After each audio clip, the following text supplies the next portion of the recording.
Hi, everybody, and welcome to another episode of That Sounds Holy. It's been a while since I've done that, but that's so fun. Fun. We're back again, as mentioned last episode. We are happy to be back again. The gang's here, and we are episode 2 in. We had an amazing last episode where we talked about our life updates. And, sige na, grab a donut. That's fine. We were talking about life updates, and it was just so nice to really hear about the updates of each other. And again, if you have life updates, let us know. That would be so nice to read your life updates. And something that we're going to talk about today, or the topic that we decided to have today, is about service or being a servant. And that's because we love to talk about anything and everything under the sun here. That Sounds Holy, from career, music, faith, relationships. Yeah, I mean, we like talking about everything and anything and literally whatever. But, I'm. It's just nice that we're reminded that, let's remind everyone that the reason why we got together in the first place was because we served together. It was through service. Diba? Regardless if it was forced or not. Doon kami nagkakilala. Doon actually nabuo. Doon nagsimula yung kwento namin together. That was the will of the Lord for us. Yeah. So, can we just remind everyone, the donuts, like what we do as servants? It would be nice also to let them know what we do at our community. Okay. You want to start? No. You go. You can start. Go, Vanya. Wow. That was a nice bite. You can really feel the pistachio. But I feel like on the third bite, review bigla ng donut. I feel like on the third bite, you can really get a taste of the whole thing. Anyway, so as a servant. No, like what do you do? Oh, what I do. What What's your What's service your service? Oh, Ministry. yeah. in the ministry? First service, worship ministry. Doon tayo nag-meet, no? Yeah. Parang. 2017. Yeah, as worship leader.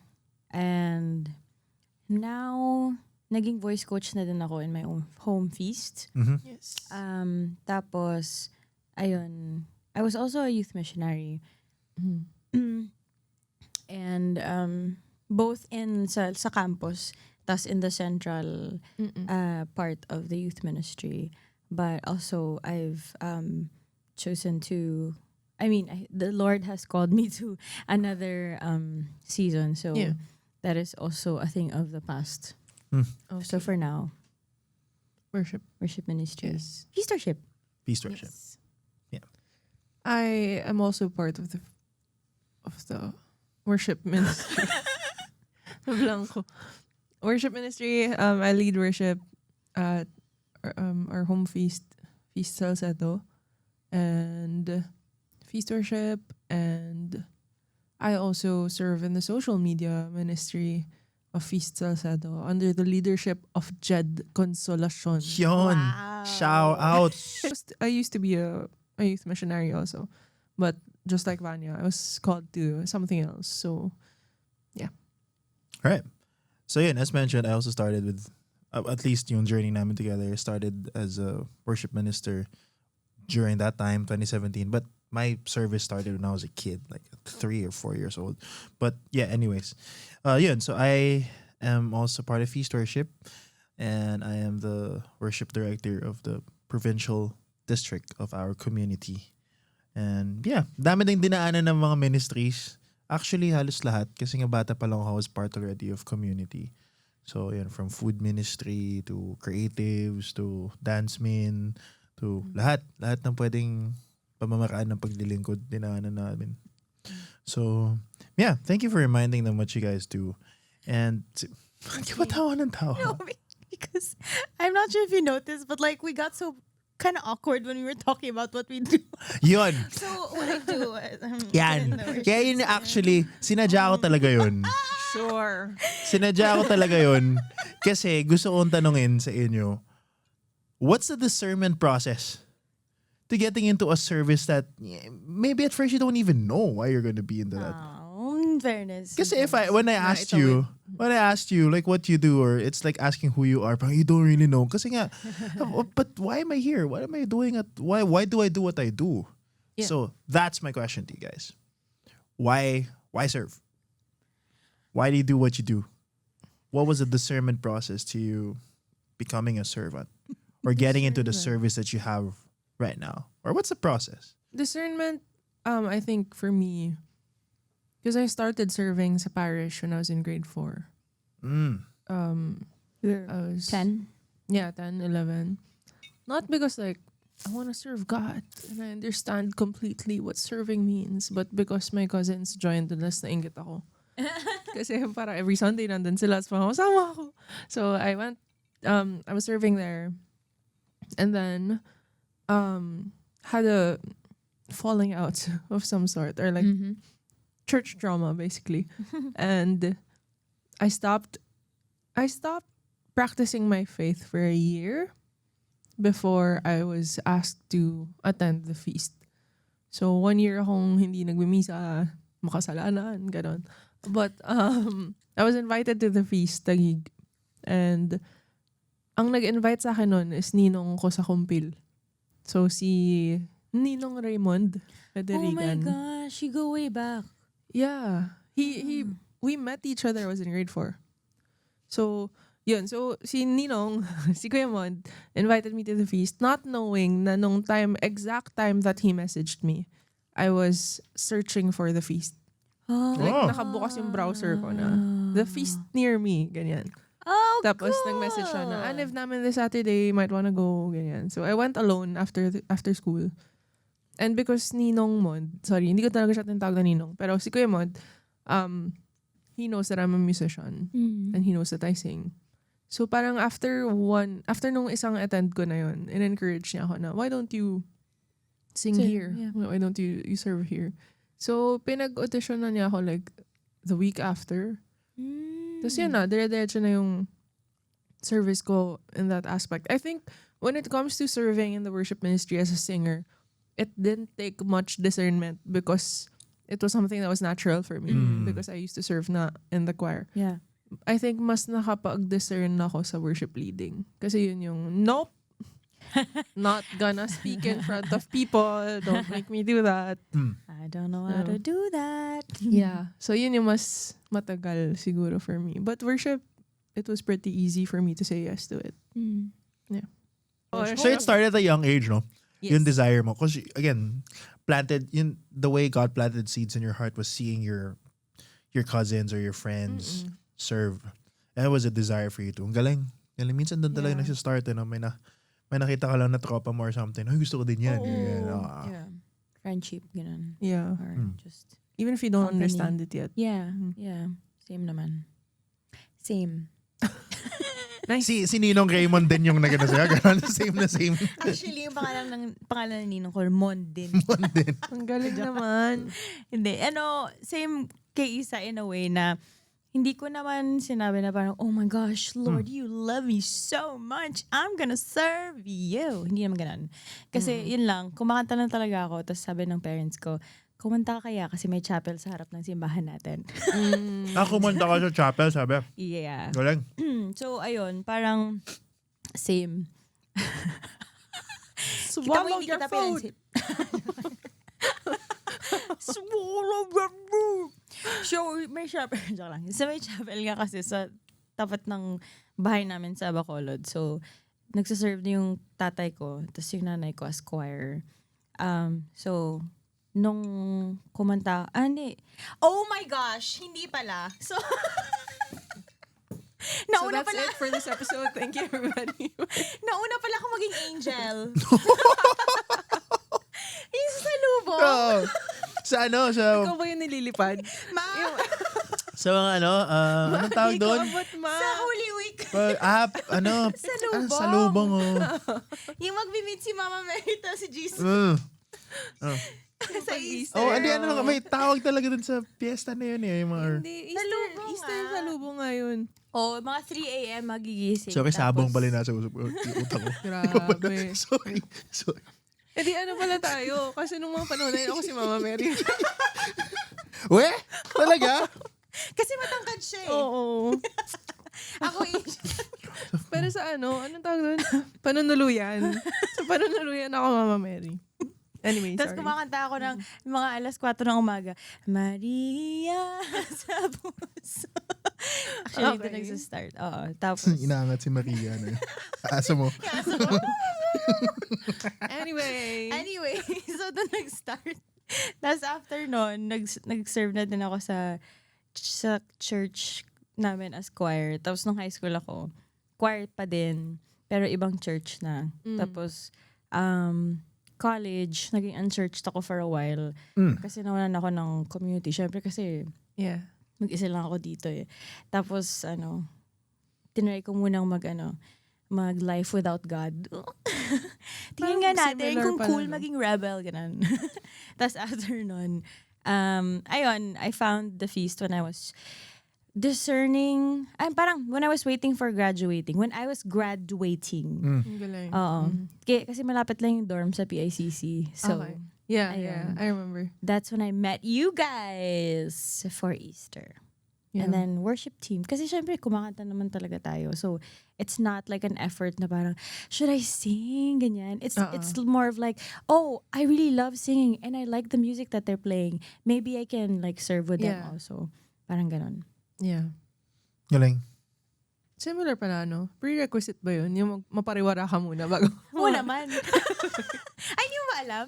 Hindi eh. It adds weight. Oh, kasi parang when you see the other side, na parang wala naman pala dito. Yeah. There's not That's much to it. So, when you see what you gain with the Lord, Yeah. although we don't go after what we gain naman talaga. Parang it's more like the encounter na parang, wow. Or compare. Oo, hindi mo bibigil lang oh, there's so much here compared to where I was from. it's like, this is what I have been missing out Oh, parang ganun. Oo. because of the life that I chose to have. Di ba ikaw napariwara ka din? Oh yeah. Diretso na. Grabe, mga 2 weeks ago, ganun din. Hindi kasi ako, I was born into ministry. I think we had a episode like this before already. Yeah. So, yeah, it was, and actually, medyo similar in a way na it wasn't a decision at once. Yeah. It was decided for us. Ikaw, sinabihan ko kumanta ng parents mo sa simbahan. Ikaw, inadvertently, you were parang, that's sa mga pinsan mo, ganyan. Ako, my parents were the ones who pushed me to serve or, ay, cute, yan yung batang cute na kumanta muna sa harap, yung mga ganon. So, that's also similar to me. And I jumped to service, to ministry, to just really find myself into what I can really serve best or serve the Lord best at. And now ending up with the worship ministry. Which brings me to my next question. Dahil you kind of touched up on it already, actually. Is how did service or how did becoming a servant change your life? Or what has it brought you? Now that yun nga, kasi sabi nyo, it was a constant in and out, push and pull relationship with the Lord and also with service. Kasi there are people who are in community or in the faith but not necessarily serving. Yeah. It's more of just a receiving end. Pero kayo, dahil nga may give and take na relationship, how was that? How did that change your life? Or how did that work? I think for me, nakalimutan ko, nag-start pala ako sa Kids for Christ. KFC? KFC. KFC. As in, nag-kids camp kami, ganyan. Cute. Tapos, ako yung representative ng sa painting. Painting? Sample. Wait lang. Nagpinta, no? Pero yun yung I think, nung bata ako, yun nga, nung Kids for Christ, nag-Youth for Christ din ako, parish choir. Nung bata ako, it wasn't really much of a difference na internal. Parang hindi siya yung, wow, I've changed because of God and I see all of these things, ganun. It was more of, oh, I have friends. Like, I have community. I have people with me. And siguro that also shaped how I am with people or how I deal with people. Kumbaga pa new people, meeting new faces, ganyan. But then, yung internal change talaga I feel happened in the feast na. So, when I entered the feast, naalala ko pa nun nung in-invite akong mag-serve sa worship men, yung unang tanong ko, paano po ba dito, like, commitment-wise? Kasi, medyo yun yung trauma ko nung past. Yung church hurt mo before. Oo, na bawal kang may buhay sa labas, gano'n. So, nung tinanong ko yun, na parang, kailangan po ba every week ako nagsiserve? Kailangan ba yung rehearsal, ganito, blah, blah.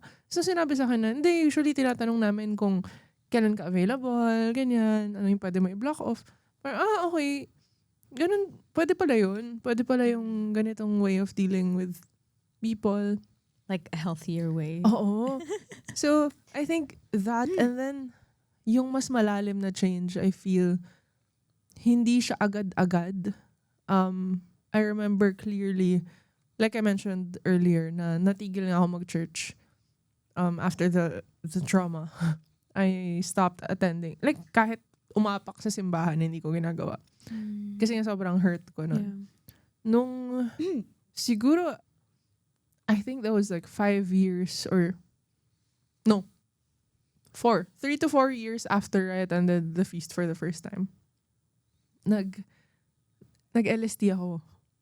So, medyo matagal. Nag-LSD ako with Ate Chai. Tapos si Ate Chai, in isang session niya lahat. Yung buong 7 weeks dapat? Yeah. Mugto yung mata ko sa gitna ng Same. SM Aura, gano'n. Same. So, tapos yung time na yun, parang doon ko na-realize na parang, oh my gosh, it's been 5 years since my last confession. Oh, wait, was that the time I saw you? Kasi sa Greenbelt. Kasi, sorry, ano, Alis sorry, na Ayo. yeah. Alis mo na ako dito, guys. Dali yung donut mo, tapos doon mo na ako sa gilid. Sige lang. Hindi, kasi, so 5 years. So, nag-aral ako sa St. Paul Pasig, which is a Catholic school. So, sanay ako nung buong buhay ko since nag-communion ako, na every year, may required kami na mag-confess bago mag-retreat. Tapos, nung nag-college ako, tas yun pa yung time na nawala ako sa church. Nawala yun. Wala talaga. Nawala yung practice na yun. Nawala yung relationship ko with God. Ganyan. So, after the LSD, in-encourage ako ni Ate Chai. Hindi naman niya ako pinilit. Sinabi lang niya na parang, you can just go back anytime. Kasi may fear ako na parang, grabe 5 years na ako, wala. Baka i-judge ako ni Father, baka hindi niya ako i-absolve ka na. So, sabi, hindi, balik ka lang. Mag-confess ka lang. Okay lang yan. So, nung time na yun, I would go to Greenbelt, line up, literal. Pag ako na yung susunod, una po muna kayo. Hanggang hanggang sa mag-close na. Girl! Kasi di ba hanggang 6 lang? So pag 6 na, sayang, di ako mabot. Pero Lord, dito naman ako eh. So parang siguro nakailang ganun ako. Until one day, wala na akong choice kasi walang pila. Gusto ko na yung next. Galing. So, alam mo yan, wala na yan. So pasok ako, nag-confess ako, tapos ang dami, haba ng confession ko. Sagot lang ni Father, ang penance ko, attend ka lang ng next mass. Yun na po ba yun? Like, 5 years worth of sin? Yun na yun. Tapos yung readings nung ano. Paglabas ko, mass na. Ako yung last na nag-confess. Wow. Tapos yung reading was about mercy. Wow! Kaya ako iyak ng iyak. Tapos akala ko parang, I am safe here. This is not the feast. No one knows me. Tapos biglang may isa. Tingin ko si Vanya na. Magto yung mata ko. But yeah, I think that was the change talaga sa akin na okay, I can just come back anytime. Galing. Ang ganda ng something that I love about what she said was that it took time before you actually felt the change. Yeah. Kasi there's this yung mga thinking ng mga tao na, before I have to serve, I have to be fully okay. I have to understand it fully. That's a good thing, because we are called to minister to people, and sometimes you really have to have at least a general good idea. Yeah. Diba? But it doesn't mean that if you're a servant, you're 100% okay. You 100% get it. Yeah. That there's nothing going on wrong in your life. Diba? So ang ganda ng sinabi mo na, or at least yung kwento mo na it took time before you actually fully grasped the meaning of becoming a servant, or before the actual change or prayers that you've been praying, that even if you didn't pray for it directly, dumating sa buhay mo after years and years and years of serving. Galing. And the patience of God. Yeah. Yeah. And the love to wait for her. Ooh, galing. Yeah. How about you? Ano nga question? Sorry. Yung change. Yung change. I think the first thing is relationship talaga. Parang may sinabi yung sister sa isang podcast na saints are made in relationships. And as an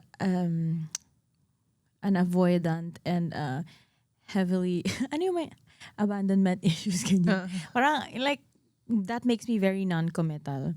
So kung ayaw ko na, aalis na ako. Bahala kayo dyan. Right. So parang kaya ko naman eh. Maghanap na lang ako ng bagong mga kaibigan or bagong community, ganyan. Right. Pero I think service, sa feast siguro ako first, parang naging very committed talaga. Na parang natuto akong to really commit na parang kahit pala hindi ko feel or kahit parang ayoko na, it's still possible to show up because of the community that's around me. Kasi kung wala din talagang ganong support system in community, siguro ang tagal ko nang wala. Kasi ako magdadabog lang talaga ako. Sample ka, sample. Ako kasi magdadabog lang talaga. Kasi I have like a very, I don't know, I'm easily angered. I'm As working on we've that. noticed. Yeah. And then, kasi We know. when I see an injustice, I hindi ko talaga kaya makipagplastikan. Kailangan ko talagang call out na parang, bakit ganyan? Parang hindi pwedeng ganyan. Right. So, like, sometimes my honesty, syempre din yung delivery ko din, syempre. Parang it rubs people the wrong way din. Kasi, yun nga, parang nakakagulat din kasi minsan eh. But I think, yun nga, parang it has taught me a lot about truth in love also. Galing. So, mga ganong bagay. And I think the second thing that serving has taught me is, there's so much to me than I know. Like, kasi 'di ba from worship team, hindi ko naman alam na pwede pala ako maging youth missionary. Na ma-assign ako sa campus. Right. Wala naman akong idea kung, I mean, I didn't grow up in youth ministry. Right. Like, when I first entered the feast, sa singgas na agad ako. Oo. Kasi nga pagkapanganak sa'yo, eat, pray, love na agad yung Wala kasi siyang childhood. Wala siyang childhood. So parang, ang funny naman ito na nasa youth ministry pa ako. Alam mo yun, tatagal ng 6 years. Yeah. As a youth minister na wala akong experience sa youth ministry. Tapos I was, when I look at it, parang dapat talaga hindi siya mangyayari. Yeah. But because of serving and how God speaks to me in service, parang I'm brought to places that I didn't even imagine I could go to. Right. Galing. Or things that I Yeah. could do. Like, I could have never imagined myself leading a Bible study. What? Like, Yeah, gets. like ano ba ang alam ko? Tapos, Right. like, talking to a person one-on-one, na parang yung pasensya ko naman, di ba? Oo nga, sis. But I'm not the most patient person ever. But because of service, there's like a little voice, parang saying na, can you just try to show Yeah. up? Or like, Yeah. just try. Yeah. Parang ganon. So I think that's the two things for me for service. Galing. Ako, simple lang. It's just to have that constant effort that there really is a need to serve. Yeah. Parang I feel like, regardless if you are a labeled servant, let's just use that in the context of community. Whether you're a labeled servant or quote-unquote just an attendee, you cannot separate the life of being a servant or you having service outside community. We are servants in our own right, at home, our whole life. And these acts of service is, yung gusto ko sabihin is, what changed my life as a servant was that I now knew the importance of service or that form of loving and serving people because I saw what it can do to other people. Yeah. Now the constant effort to do that outside your life or your ordinary life, or even if you're doing it already, just to have that constant reminder that, oh, I have to do this, keep on doing this because it changes people's lives. Yun yung, that's what I felt. It makes a difference. It makes a difference because also a bonus that you get being a servant in a community is you get to be served by other people too. You get to feel the love of other servants too. And so to feel that now, you would now know that you need love. And this is something that this is the grace of God. This is the love that He wants to give you through the other people, which now you would want to translate that into you giving that to other people at home, at school, at work, random people. And so I guess a changed life is really the perspective of the power of serving and loving people. And yeah, I guess that's something that we really are happy to have or to be able to do as servants. Siguro something that we also want to say is that there's this thinking din kasi na, oh, you have to have a certain set of skills to be a servant, or you have to be the certain kind of person to be a servant. If you heard our stories, it started as, something just being available. Just showing up. That's service already. Or a servant is someone who can sing on stage or someone who can stack chairs really well. Alam mo yun? So you have the right to serve. Everybody can serve. Anybody can be a servant. But and the way you love is your service. Yeah, sorry. But also, if I may, just to kind of set the record straight, the service that we're talking about, it's not really tied to a ministry. Yeah. Na kahit na yung sorry.